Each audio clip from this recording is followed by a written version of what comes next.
A detective is moved to the Unsolved Cases Department after a departmental shakeup.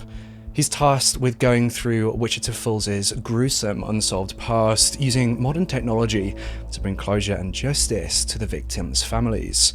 Though, just as the police learn that the man who they had been putting all their time and resources into had actually been innocent, this cold case detective finds a break that makes the final puzzle piece fall into place. The race is on for the police to arrest the true suspect before the serial killer strikes again. People say Ted Bundy didn't show any emotion. I showed emotion.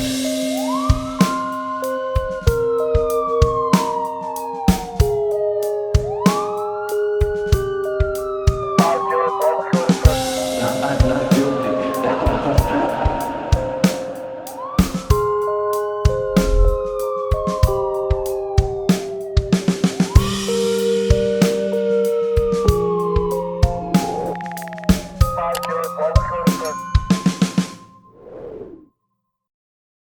The following episode is not suitable for those under the age of 13. Viewer discretion and parental guidance is advised.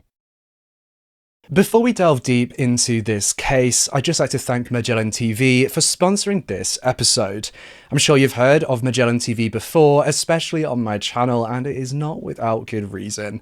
Magellan TV is my absolute go-to for all of my documentary needs, with a wide range of documentaries from space, nature to true crime, and with 4K at no extra cost, it is the perfect place to wind down after a long day while still learning something new. Magellan TV actually adds between 15 to 20 hours of brand new content every single week, so if you're worried about running out of true crime content to watch, worry no more. I've just watched Oman, the Treasure of Mudmar. Strategically located between Saudi Arabia and Iran lies the nation of Oman. In 2017, the Sultanate of Oman opened its territory to archaeologists for the very first time. Since then, 3 sites of significant importance have been excavated, including evidence of the blending between early Bronze Age nomadic people and sailor merchants from Iran and Mesopotamia. Explore the discoveries and learn how the nomadic tribes of the past thrived.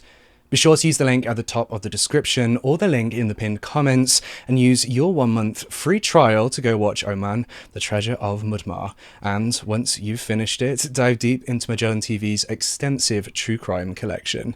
As I said before, new documentaries like Oman, the Treasure of Mudmar are added to Magellan TV weekly, so do not sleep on this offer. Grab your 1-month free trial using the links below.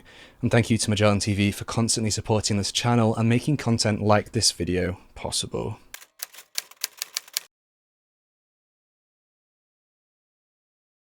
On Thursday, the 20th of December 1984, in Wichita Falls, Texas, Lisa Boone and her friend and co-worker Terry Sims finished up their shift at Bethania Hospital at around 11:15 p.m. Lisa and Terry had known each other since starting school. The offices at the hospital were next to one another. They both attended Midwestern State University while studying in the medical field, while working at the local hospital. On that December Thursday in 1984, Lisa clocked in at the hospital after she had finished school at 2:45 p.m, joined by Terry Sims for the 3 p.m. to 11 p.m. night shift. The best friends had planned to exchange Christmas gifts at the home of their colleagues after work. Lisa had further arranged for Terry Sims to stay at her house that night so that Terry could assist Lisa in studying for the final exam that was due to take place the following day. During their shift at the hospital, Lisa received an unexpected request from her superiors to work the night shift. And so, after exchanging Christmas gifts, Lisa dropped Terry off at her home at around 12:30 a.m, so half midnight in the early hours of the 21st of December 1984. Lisa's home had been a small 2-bedroom, 1-bath property, conveniently located just a couple blocks away from her mother's house. Now, it's interesting to note that Lisa had been driving Terry's car that evening and that early morning, as her own car, which was sitting on the drive outside her house, had run out of gas. Lisa clocked out of her unexpected shift at the hospital at around 7:15 a.m. and immediately drove back to her house where Terry had spent the night. Though, when she knocked on the door, she received no answer. The lights inside the house were all switched off. Lisa had expected Terry to open the front door for her, as she had given Terry the only set of keys for the home, a keychain which also happened to have her own car keys attached to it. After not receiving a response from inside the house for quite some time, Lisa decided to go and get the spare keys from her landlord, who lived just 2 doors down from her. Fortunately, the landlord happily obliged and gave Lisa the extra keys, and so Lisa returned to her house and opened the door. Immediately upon entering the house, Lisa noticed that the living room was a mess and in disarray. She called out to Terry, shouting her name over and over again, but she received no response. Fear flooded through her body as she ran back to her landlord's house to tell him that something had been very wrong. Her landlord tried to calm Lisa down before they both walked back up the street to the property. The landlord calmly and cautiously walks through the front door, carefully treading to avoid disturbing the mess within. Tragically, the landlord discovered the body of 20-year-old Terry Sims lying naked on the bathroom floor. Terry's hands had been bound tightly behind her back, with blood everywhere. Both the living room and front bedroom had been a complete mess. Lisa swiftly contacted the authorities. A completed autopsy revealed that Terry Sims had succumbed to multiple stab wounds. The autopsy further determined that some of Terry's wounds were defensive, quote, in nature. The sheer number indicated that Terry had struggled with her attacker for several minutes. Some of the stab wounds sustained appeared to have been what the pathologist called tease wounds, which the pathologist speculated to have been inflicted by the attacker to get Terry's attention, rather than in an attempt to kill her. Swabs were taken from Terry's mouth and private areas to determine whether there had been semen present, and upon later testing, semen was detected within these samples. The investigators began to develop a suspect in Terry's murder, a former boyfriend of hers. Police were quick to request oral swabs from the former boyfriend to be compared with the oral swabs taken from Terry's remains, and when these results came back, they showed that the former boyfriend's DNA profile had not been consistent with that of the DNA found on Terry's remains. He was subsequently excluded as a suspect. And following this outcome, the investigators were unable to find any further leads.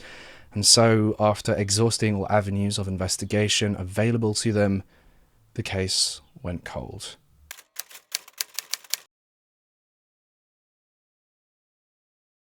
Toni Jean Gibbs was born on the 14th of February 1961 in Clayton, Union County, New Mexico, the United States. She was the youngest of 3 children born to Walden Lewis Gibbs Sr. and Dawn Gibbs. Toni had 2 older brothers, Jeff Gibbs and Walden Gibbs Jr. There isn't much information publicly available about Toni's upbringing, though we know that after she graduated from high school, she studied in the medical field at the Midwestern State University in Wichita Falls. Once Toni had obtained her degree, she went on to work at Wichita General Hospital as a registered nurse. Toni had moved into an apartment on Barnett Road in Wichita Falls, with her 2 older brothers actually moving into properties 2 doors down from one another, just a stone's throw away. On Saturday, the 19th of January 1985, Toni clocked off from work at about 7:30 a.m. that morning. She had another shift scheduled for that evening at 10:45 p.m, so Toni welcomed the handful of hours she had to catch up on sleep and get some chores done. Though Toni didn't show up for work that evening. Toni's older brother Jeff was notified the following morning on Sunday the 20th of January 1985 that his sister had failed to show up for her shift and that the hospital had been unable to reach her. As soon as Toni's older brother Jeff had found out that his younger sister was missing, he phoned up his older brother Walden Gibbs Jr., who, as we previously stated, lived just 2 doors down from them. Jeff told Walden that Toni hadn't shown up for work, which they both agreed was extremely unusual for Toni, as she was a very dependable person. And so the 2 brothers decided to go over to Toni's apartment to see if she had been there, though Toni was nowhere to be seen. And bizarrely, her car, a 1984 Z28 white Camaro, hadn't been parked outside her house either. The 2 brothers went immediately to the police station to report Toni as missing. It's important to note that her sudden disappearance had caused even further concern due to the fact that Toni had been receiving obscene telephone calls. On several different occasions in the months leading up to her disappearance, Toni would receive very vulgar and threatening phone calls from an unknown person. Toni never went into specific detail about what was said on these calls, but she did express her fear about them to her brothers. 2 days after Toni had been reported missing by her older brothers, her car was found on the 2000 block of Van Buren Street in Wichita Falls. The discovery of her car only led to more questions being raised about the whereabouts of Toni. Had she parked her car at that location? Why? Where had she gone after leaving the vehicle? Had she left the vehicle by herself? Had she been forced? The car itself was promptly processed and photographed by the authorities. An analysis revealed the presence of a small smear of red substance on the inside of the driver's door handle and also on the outside of the door handle on the driver's side. For the next couple of weeks, it appeared that the case had been growing cold. The fear and helplessness of Toni's disappearance grieved her family and friends as they desperately tried to find her. At about 3:20 p.m. on Friday the 15th of February 1985, a phone call was made to Ranger Girth, who had been in Archer County, from dispatch advising him that a, quote, female had been found in a pasture in Archer County at the intersection of US 280 and West Jensic Road. You see, an electrician for the Texas Electric Company had been checking a meter on the south side of the pasture in Archer County, and as he had been driving down West Jensic Road, he spotted what appeared to be a body through an opening into the field. The electrician called in and reported his findings at about 2:30 p.m. that afternoon. Ranger Girth, who had served his entire life in public service in Wichita Falls, proceeded to the location described to ascertain more information about the discovery. He arrived alongside the Chief Deputy of Archer County at the scene at about 3:40 p.m. 2 responding officers had already been at the scene when they arrived, and they showed Ranger Girth and the Chief Deputy the location of a nude female body. The deceased woman had been found laying on her back, with her arms stretched above her head. She had been wearing a wristwatch that had stopped at 10:14 in either the morning or evening. The woman had sustained severe wounds to the chest and post-mortem wounds inflicted by animals. The area was immediately cordoned off as an active crime scene, and Ranger Girth was meticulous in keeping the crime scene secure, designating 2 officers to make a crime scene drawing, taking the names of every officer that walked into the scene, and forming evidence search teams and an evidence recovery team. Photographs and identification of any potential physical evidence in the area were logged and taken. The crime scene contained an abandoned bus that was of particular note to the investigators. It had been located in the pasture and had its engine and front wheels removed. The bus was open-ended to the south end, meaning you can see into the bus from the rear. Part of a nurse's uniform and a shoe were located underneath the bus, with the clothing appearing to have stains. Also, inside the bus, the investigators uncovered a white bra in the pipes of the vehicle. The bus itself had numerous stains that appeared to be blood splatters and drops within the entrance. The location of these spots within the bus was described as being erratic directions. There had also been a very small cast-off of what appeared to be blood on the left side of the bus and on the right side of the bus. This was all indicative of a lot of violence taking place. Within a nearby mesquite bush, investigators located 2 Bic pens, one red with its lid missing, the other blue with its lid still on, and a crumpled $1 bill. A black jacket was found under the floorboards of the bus, and it appeared to have been thrown there. It had been the deepest item inside the bus. A partial tennis shoe track was discovered at the south end of the bus near the open end, which was subsequently photographed and cast for further examination. Finally, a fibre was located on a tube of fiberglass also to the south of the bus. The investigators at the time were unsure of its significance, but catalogued it due to it being in an odd location. Inside the fiberglass tube had been a piece of cloth that was also recovered. The nurse's uniform that had been found underneath the bus had been soaked in what appeared to be blood and had a name tag attached. The name tag read, Toni Gibbs, registered nurse, Nursing Service, Wichita General Hospital. Further, the name T. Gibbs RN was embroidered on the uniform, along with a Midwestern States graduation pin. These items were used alongside family identification to identify the remains to have been that of missing Toni Gibbs. A forensic pathologist by the name of Dr. Stillwell determines that Toni Gibbs had died as a result of multiple stab wounds to the chest and abdomen, and noted what he considered to have been, quote, defense-type wounds. There had also been a number of contusions on the front side of her body.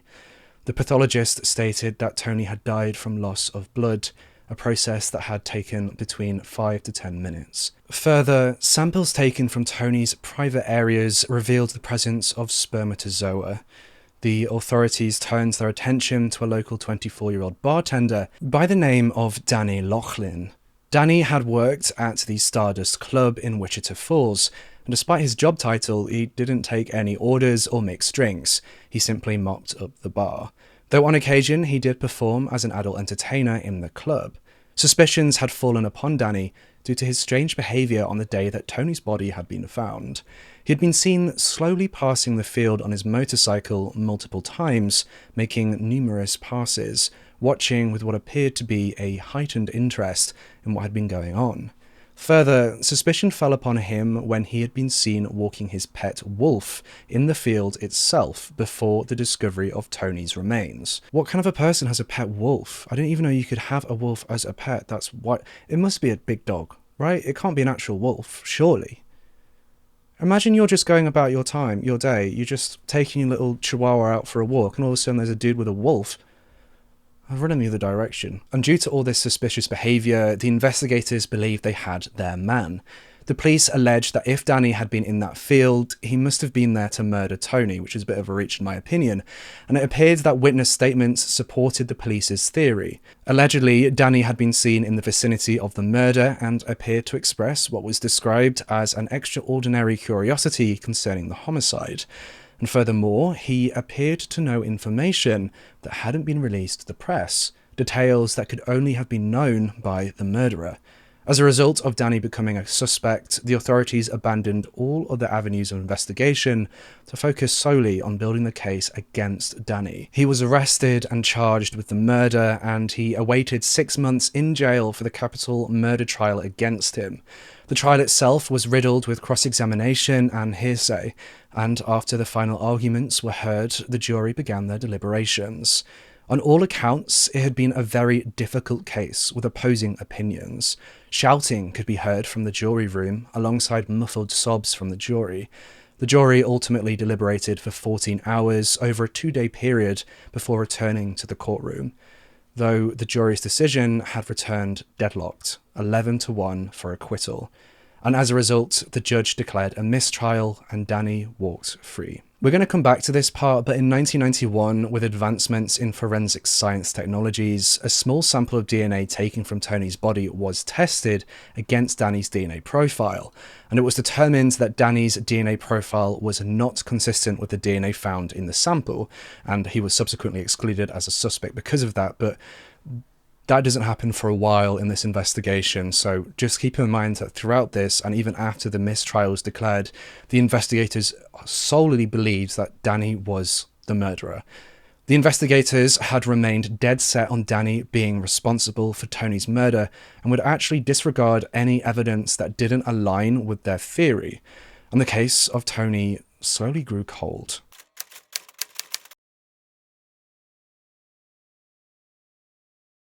Debra Sue Huey was born on Sunday the 5th of April 1959 in Tarrant County, Texas, to parents Travis and Betty Huey. After Debra graduated from Brewer High School, she got married to her first husband on the 24th of April 1976 and brought her first child, a daughter, into the world.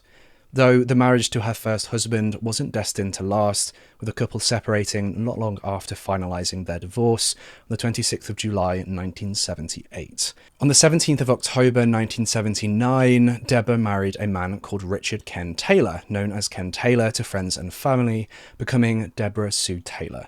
The newlyweds welcomed Debra's second daughter into the family shortly thereafter, moving to a lovely family home in Fort Worth. Sunday the 24th of March 1985, Fort Worth, Texas. Debra Taylor and her husband of 5 years, Ken, had hosted their friends at their family home in a get-together. They ate dinner together, drank alcohol, and generally just had a good time with one another. By the time the clock struck midnight, Debra's husband, Ken, had grown tired. The two children had already fallen asleep, and Ken wanted to go to bed, though Debra wanted to go out to the club. Everyone at the get-together declined Debra's invitation to go out to the club, but Debra was dead set on going out that night. She excused herself to bed, and just after midnight, Debra slipped out of the house without saying a word to anyone. Debra walked to a bar on East Lancaster, never to be seen alive by her family again. As Debra partied away at the bar, her husband Ken was saying goodnight to the guests that had attended the family's get-together, though when he went to the marital bedroom, he found the bed to be empty.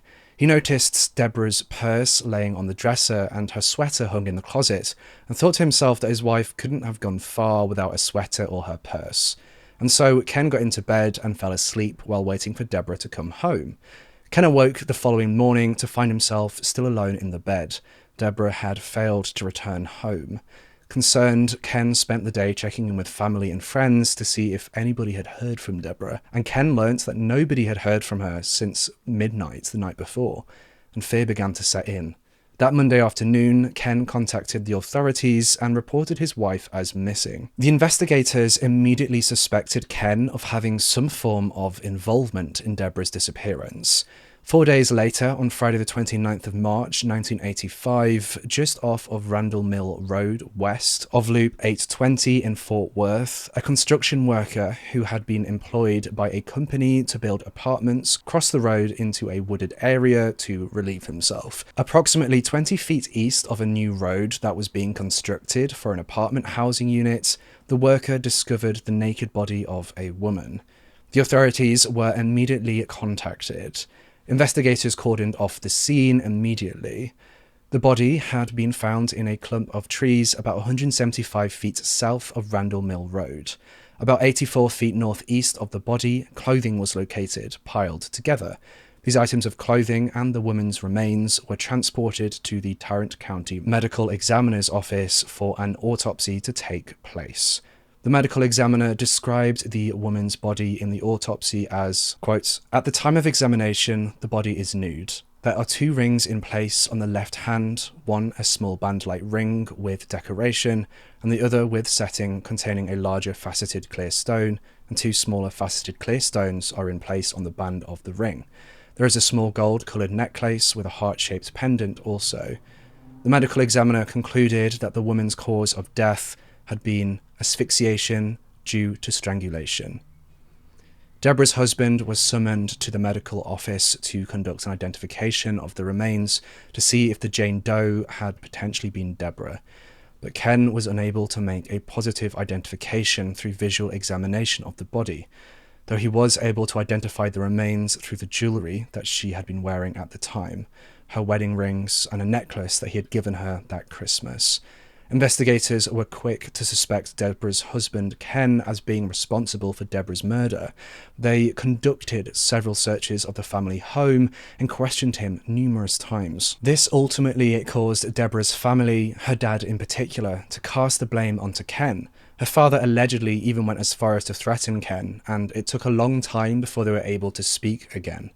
Though the investigators were unable to find anything that pointed to Ken being Debra's murderer.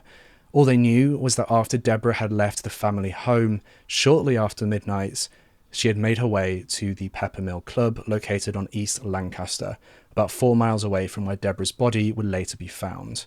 No other suspects were investigated in connection to the case. With no further leads to go on, the case grew cold.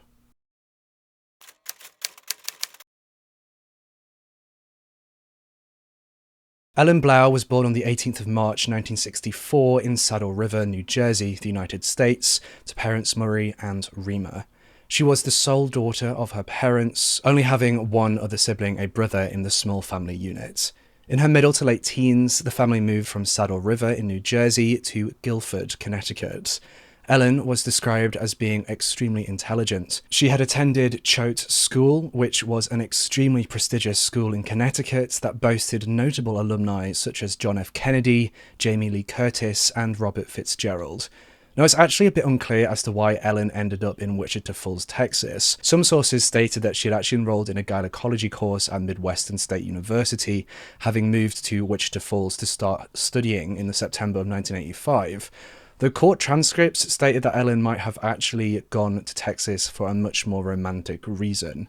According to one of Ellen's closest friends, Ellen had actually, quote, become involved with a young man in Connecticut who was from Texas, and she fell in love with him and she followed him here, not really to her parents' wishes. Whatever the case, by the age of 21, Ellen had been living in Wichita Falls in Texas and had found work at a restaurant by the name of Bennigan's. Ellen's studies are never really mentioned again in any of the sources, so I'm not sure whether she actually was going to university or not, so I just wanted to include that just in case, but just so you know, that may or may not be true and we couldn't verify it. It was at this restaurant where she worked that Ellen became extremely close friends with a woman 7 years older than her called Jane Bell. The pair were instant best friends. The pair worked together at the restaurant for a while, though as Ellen didn't own a car initially, she would ride her bicycle everywhere. She would ride it to work, home, in the rain, it didn't matter. According to Jane Bell, Ellen even named her bike Trigger, and they used to laugh about it as she rode Trigger everywhere.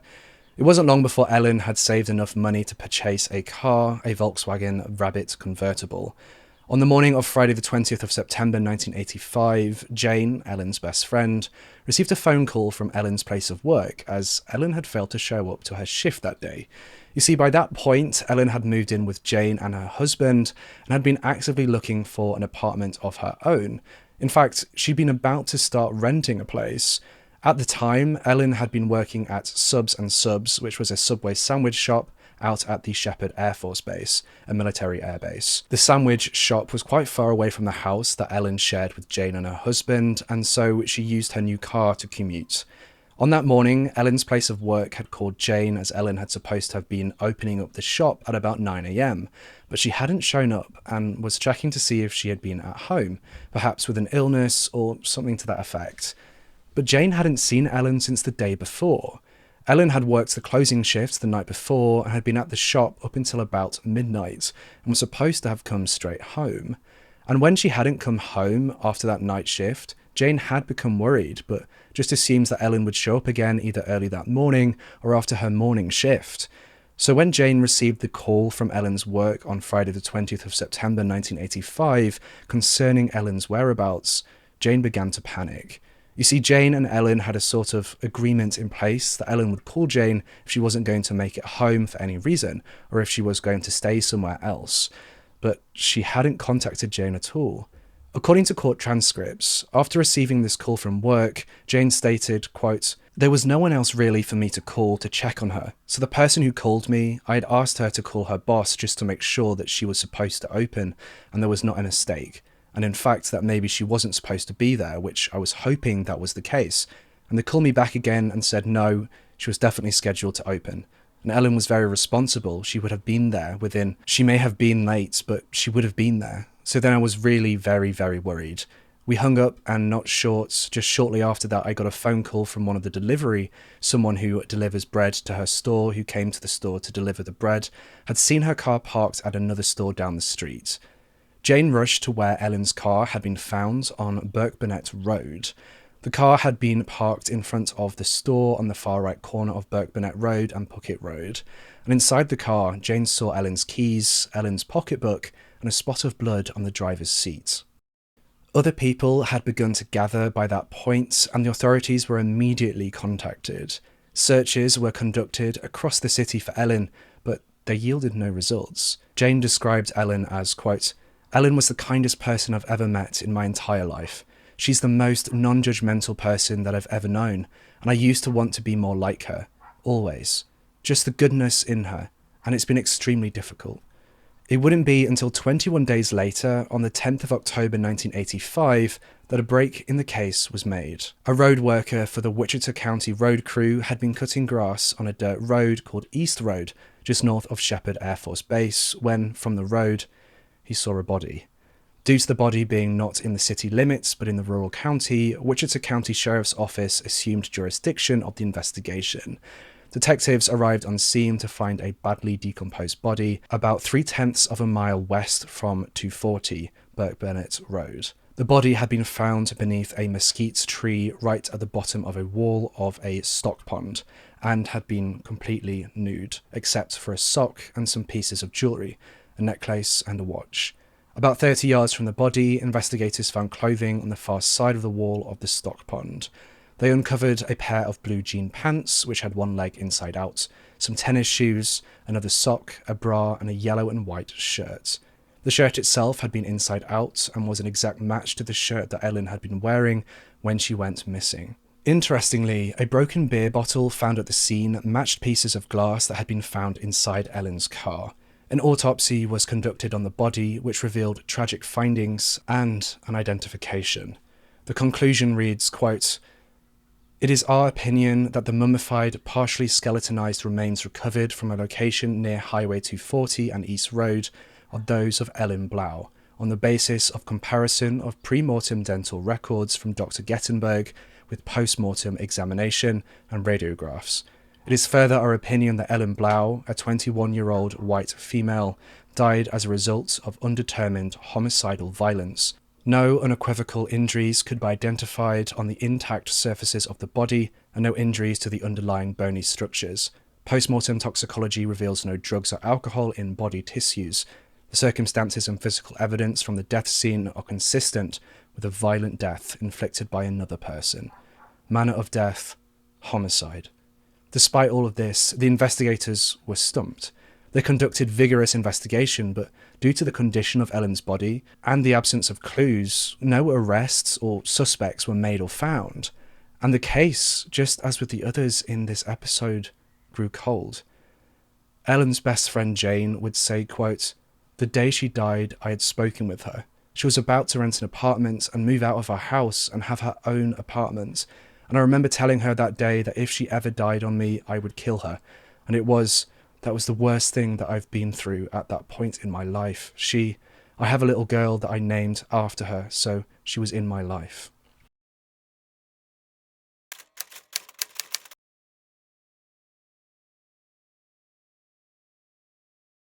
Tina Elizabeth Kimbrew was born on the 27th of October 1964 in Houston, Texas, to parents Elaine and Robert Kimbrew. Tina grew up an only child, mostly in Vernon, but had been very close her entire life to her cousin, Shelley Kelly, who had been 13 years older than her. Not all too much is known about Tina's upbringing, but what we do know is that by 1986, at the age of 21, Tina had been working as a bartender waitress at a local hotel in Wichita Falls and had an apartment nearby. On the 5th of May 1986, Tina's mother Elaine was undergoing back surgery at a hospital in Wichita Falls. And the following day, on Tuesday the 6th of May 1986, Tina's cousin, Shelley Kelly, Shelley's little girl, and their grandmother all drove out to Wichita Falls to visit Elaine, Tina's mother, in the hospital as she recovered from this back surgery. Shelley, her young daughter, and grandmother arrived at the hospital at around 2 or 3 in the afternoon. They had expected to meet Tina there, but she hadn't shown up. Before they had set off to the hospital, Tina's grandmother had actually called her up to see if she was going to meet them at the hospital, but Tina didn't pick up the phone. They believed that Tina hadn't been home and so was at the hospital already. After visiting with Elaine, the group of 3 left the hospital, and Tina's grandmother decided that she wanted to go by Tina's apartment on the way back home, as Elaine had told her that Tina was supposed to have visited her that morning, but she hadn't shown up. And so Shelley, Shelley's young daughter, and her grandmother all drove over to the Park Regency Apartments off of Seymour Road. They knocked on the door to the apartment, but received no response. Shelley noticed that Tina's car had still been there, and figured that Tina had already gone to the hospital and maybe had gotten a ride with someone, and maybe her car had broken down. They kept knocking on the door, but to no avail. Shelley's daughter had been eating candy and had gotten it all over her face, and so her grandma said for them to go in and clean Shelley's daughter up before they headed off back home. You see, Shelley had been given a key to the apartment by Tina when Tina had moved into it, and they knew that Tina wouldn't mind them using her restroom quickly to clean up. And so Shelley unlocked the door to the apartment, and the 3 of them went in. Quote, "Well, her dog met us at the door, was kind of jumping around, and I just glanced a little bit to the right. When I walked in the door, I noticed there was a lamp knocked over, a table knocked over. It just looked like things had been ransacked in her apartment. I remember telling my grandmother that I just thought it was her dog. He was just a little dog, but I thought, look what this dog did to her apartment. I didn't have a clue. I just said that, and then we walked. Her restroom was directly away from me and straight in front of her front door, so we started walking towards the restroom. And then we just turned back towards the living room area in front of the couch and on the floor, and Tina was laying on the floor on her back. I thought she had to be unconscious, just because I had never seen anything like that. I thought maybe she fell and was unconscious or something until I got over to her. I went straight over to her and looked over her, and then I knew something was definitely wrong. Something was wrong, and I got scared. I grabbed my little girl and I backed up against the wall in the kitchen." When asked whether Shelley's little girl, her young daughter, had seen Tina's body, Shelley replied, quote, "Yes, because she was just right behind me. My grandmother was behind me, and we both kind of had a hold of her hand when we were walking over there. And like I said, I picked her up and got her away real quick. That was my first reaction, was to move my daughter because I didn't know what could have happened to her. It scared me. When I saw her face, it scared me." Tina had been lying face up, dressed in a nightgown that had been pulled above her waist. After Shelley and her grandmother had collected themselves, they decided to grab a bedsheet to cover Tina's body until the police could arrive, as Tina's private area had been fully exposed. Officers quickly arrived on the scene and began checking for signs of life, though tragically there hadn't been any. The sofa near where Tina lay had been in disarray. The cushions had been dragged off onto the floor. She had numerous bruises on her face, patterned bruising on her neck, and some bruising on her legs. The end table that had been at the end of the couch had been knocked over, and 2 of the legs had been broken off. There was an ashtray and 2 cups, a beer glass, and a Sonic brand cup at the scene. Further, there had been a pair of ladies' underwear near Tina's outstretched left arm, and there was a blue washcloth further into the room near the opposite wall, and 1 shoe. Tina's body was subsequently taken to the Southwestern Institute of Forensic Sciences in Dallas, Texas to undergo an autopsy. The autopsy concluded that, quote, "It is our opinion that Tina Elizabeth Kimbrew, a 21-year-old white female, died as a result of smothering. Some object was placed over her face, particularly the nose and mouth, and held in place, preventing her from breathing. The marks on her arms are consistent with being held or grabbed forcibly. Post-mortem toxicology reveals no drugs or alcohol in body fluids. Manner of death, homicide." Investigations into the murder of Tina were immediately launched, and a witness was located who had seen someone enter Tina's apartment. This witness gave a description of a tall, lanky, thin white male who had been wearing light-coloured pants, a light-coloured shirt, and a ball cap. The witness stated that this man had knocked on Tina's door before entering the apartment. These details given by the witness were aired on television in the media, and this actually led to a break in the case. A detective from Galveston Police Department contacted the investigators and told them that a white male subject had apparently travelled to Galveston and placed himself in a Galveston motel on the beachfront and had called the Galveston police, threatening to commit suicide. The Galveston police had responded to the call and made contact with the man, a man by the name of Faryion Wardrip. And this man gave a confession to the authorities that he had been the one to murder Tina Kimbrew. Faryion told the police that he had struck and beat Tina about the face before strangling her. Further, Faryion claimed to have been an acquaintance of Tina's. They had apparently met when Faryion had been working as a bouncer and doorman at the Stardust Club in Wichita Falls. Faryion told the authorities that he figured out that he had been responsible for Tina's murder because of the description that the police had publicised about the man who had entered her apartment, and after that he travelled to Galveston to take his own life. On the 2nd of December 1986, Faryion Wardrip signed a waiver of jury trial and pled guilty to murder in the first degree. He was subsequently sentenced to 35 years in prison. However, Faryion was actually paroled after just 11 years of his sentence had been served in December of 1997. But this isn't where the case ends. John Little had worked as a Wichita County investigator for about 7 years before he'd been assigned to the unsolved cases in 1996 due to a departmental shake-up. If you cast your mind back to when we discussed the case of Toni Gibbs earlier on in this video, you remember that the authorities in that case had been set in stone that Danny Locklin had been the murderer due to his suspicious actions. And after the mistrial against Danny, the police were still insisting that he had been responsible. But John Little had not been all too convinced. He didn't want to let the focus on Danny distract from other potential leads, asking himself, what if the other potential suspects had the opportunity to commit the murder? What if Danny was some kind of red herring? John Little would later say when discussing the case, quote, "I felt that this could all be the work of one person. The multiple suspect scenarios had failed, so you just have to go with what's left. If the puzzle piece doesn't fit, you can't jam it in." One thing of note stood out to John Little, and that was the fact that after 1986, the murders had seemingly stopped, at least murders that could be considered to be linked. If this had been the work of a serial killer, then why had they stopped? Where had they gone? And so John Little went to work. He dived deep into every shred of evidence. He interviewed friends and family of the victims.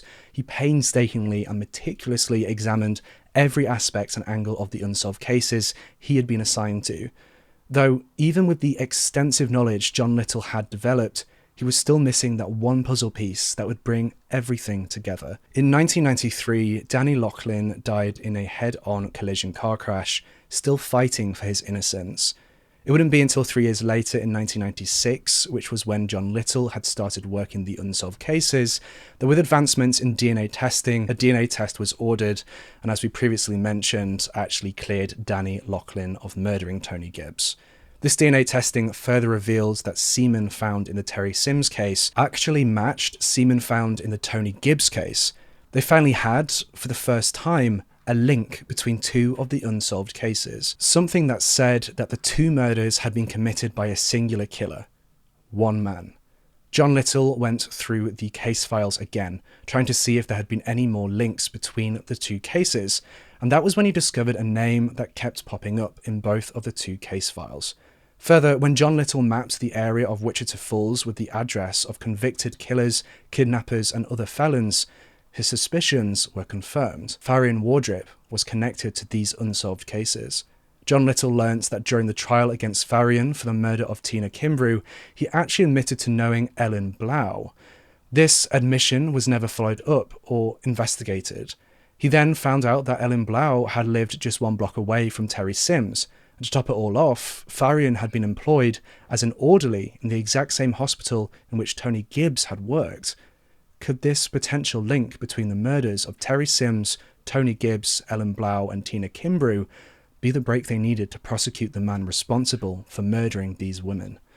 It's important to note that no link at this point was made to the case of Debra Taylor. All of this brought John Little to a small church in Olney, some 90 miles south of Wichita Falls.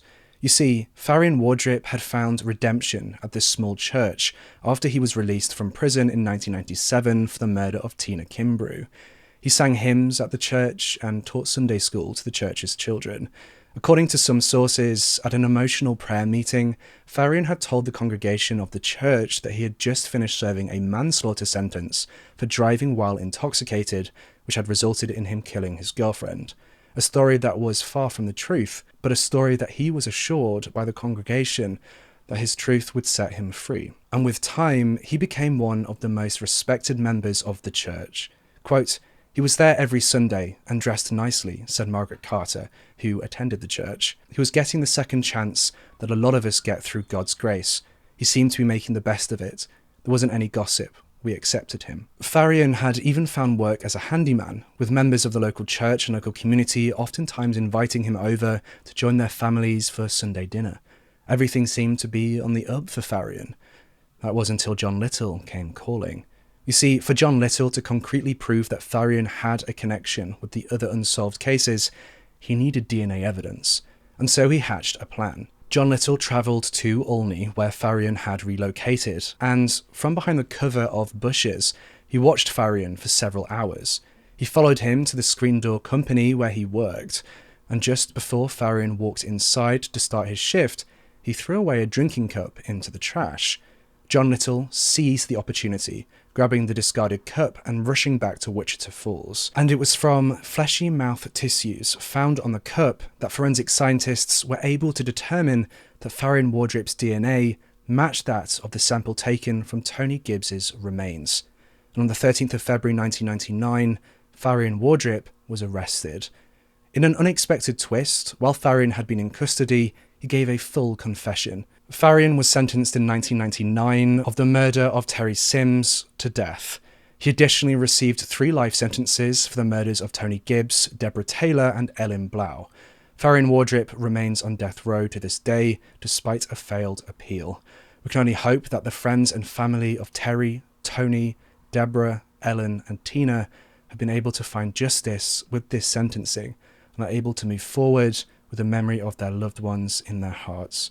And that's everything I have for you in today's case. If you have a case that you want me to cover, head on over to requestacase.com and send in your submissions there. You can also see what other people have submitted and place your vote on what I should cover. So make sure you don't miss out on giving me your input and head on over to requestacase.com. Make sure to subscribe to this channel and hit that bell icon so you can be notified every single time I post a brand new true crime video, just like this one. You don't want to miss out on my live true crime deep dives that we do here on my YouTube channel almost every Saturday at 10 PM UK time. Thank you once again to Magellan TV for sponsoring this episode. Grab your 1-month free trial using the links down below. Also, if you want to hang out with a small community of people who like true crime content, join our Discord server for free. Again, you can find a link to that in the description. Over the past month, I've been having a bit of a time. I sustained a head injury. If you have seen on my community tab, you've seen that I did put a post up. I sustained a head injury and subsequently had a bad concussion. So I had to take time off because my brain just was not working. Those of you who've had loved ones who've had concussions or have personally had concussions, you'll know how difficult it is to do anything. And I felt like I couldn't do the cases that I was covering justice if I didn't have 100% of my brain going at it, if that makes sense. So that's where I've been for the past month. I also took a week off where I went on holiday for the first time in like 3 years, so that was really nice. And now we're back and you can expect videos and live streams going forward. I will be posting my schedules every Sunday on the community tab on my Twitter and Instagram and on the Discord server, so if you follow those, make sure you go and give them a follow. And yeah, thank you so much for sticking around and supporting. I really, really do appreciate it. A special thank you to my Patreon members and channel members: Bellametheus, Nino Lover, MG, Bailey's Clubhouse, Katie from the Other Side, Michelle Johnston, Sherry L. Bandy, Lady Janice Mimi Fisher, Kirsty, Jade G, Patricia Luna, Casey Monks, Samantha O'Hara, and Cicely Thomas.